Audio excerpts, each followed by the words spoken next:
Let's take a look at the truth about administrative bloat at U.S. colleges. An interesting topic today on the College Investor Audio Show. We're so glad you're hanging out with us today. If you want to find out more about any article, any podcast you hear, you can always see it at thecollegeinvestor.com. Inside every article, there's so many resources and information for you to sink your teeth into. You can also like us and follow us and ask questions and all the things. Just search for the College Investor and you'll find us. All right, let's take a look at this very cool topic today.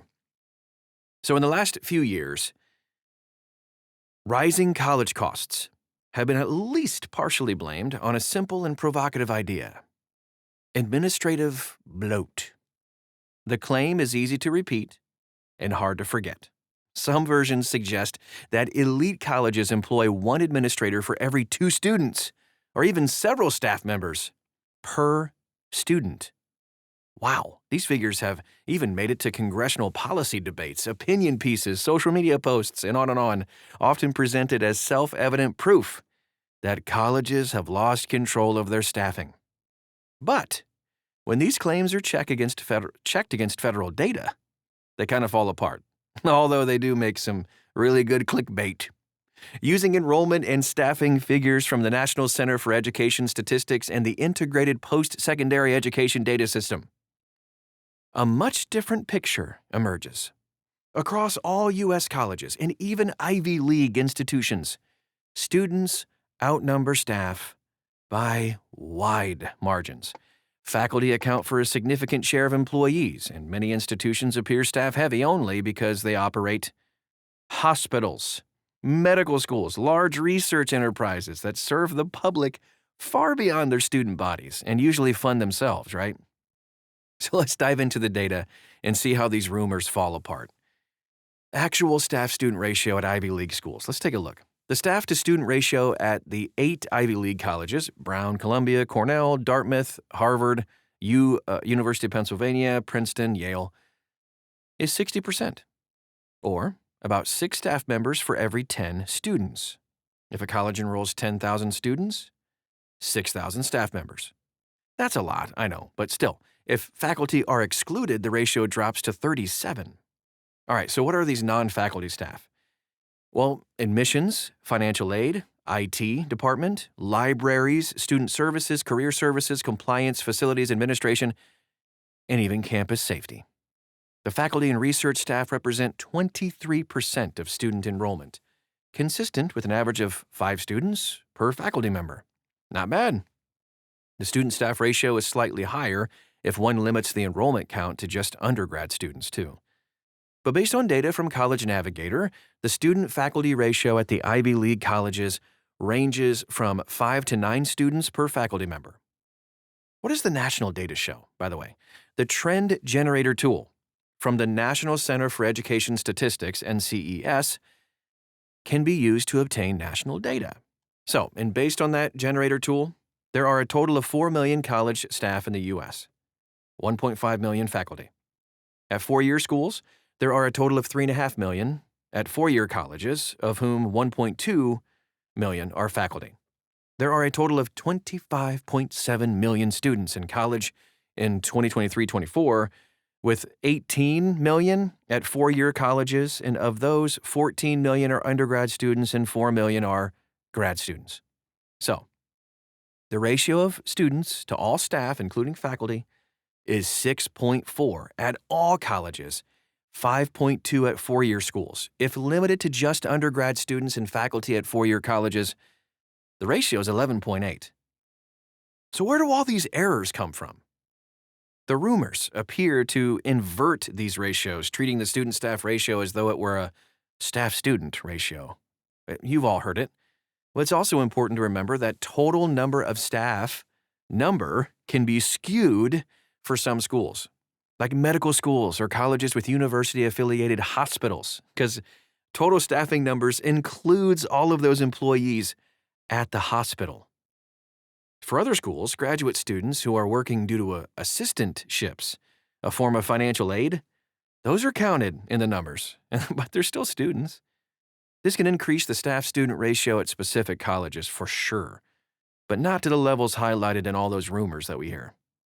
using the Integrated Post-Secondary Education Data System, or the IPEDS. I'm just going to say IPEDS. I don't know what else people say. But we can obtain data on individual colleges and subtract out the healthcare staff and the graduate student staff.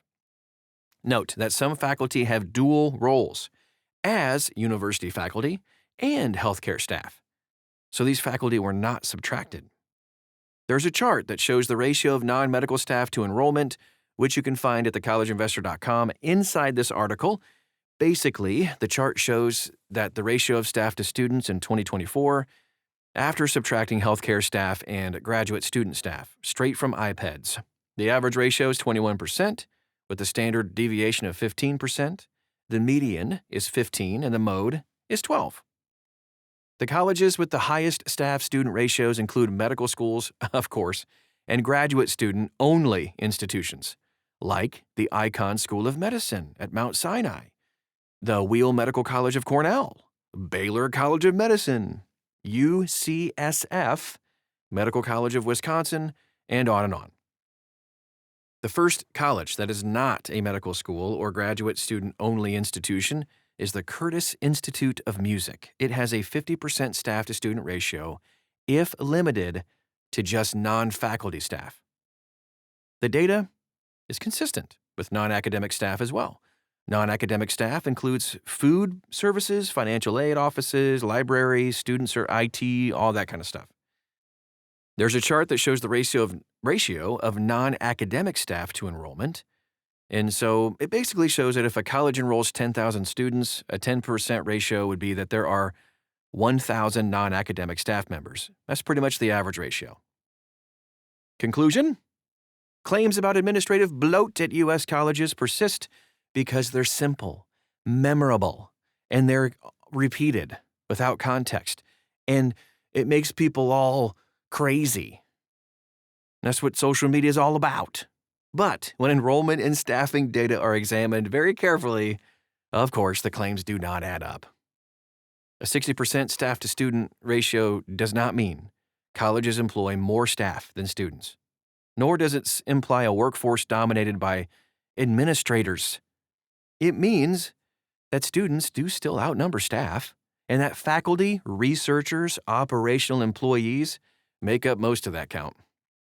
Much of the confusion comes from inverted ratios, misclassified employees, and the inclusion of hospital and research staff, which is ridiculous because they serve functions far beyond undergraduate education. When those factors are completely removed, typical staff-to-student ratios drop sharply, and extreme outliers are almost entirely medical schools or grad-only institutions, rather than all those traditional four-year colleges. Although this doesn't mean every college hires efficiently or that rising costs deserve no scrutiny, because, oh my goodness, they do. But debates about college affordability are really better served by accurate numbers than by viral claims. Mic drop. Understanding what staffing ratios actually measure and what they don't is kind of a necessary starting point for any serious discussion about higher education costs. That is our show for today. If you want to find out more, there's a lot to dig into with this one that I kind of skipped over because lots of numbers and ratios and on and on. You can find all of it at thecollegeinvestor.com. Inside this article, I guess just type in the same title as the podcast and you're going to find it. You can also check us out on social media. You have any questions, comments, concerns, etc., just search for The College Investor and you'll find us.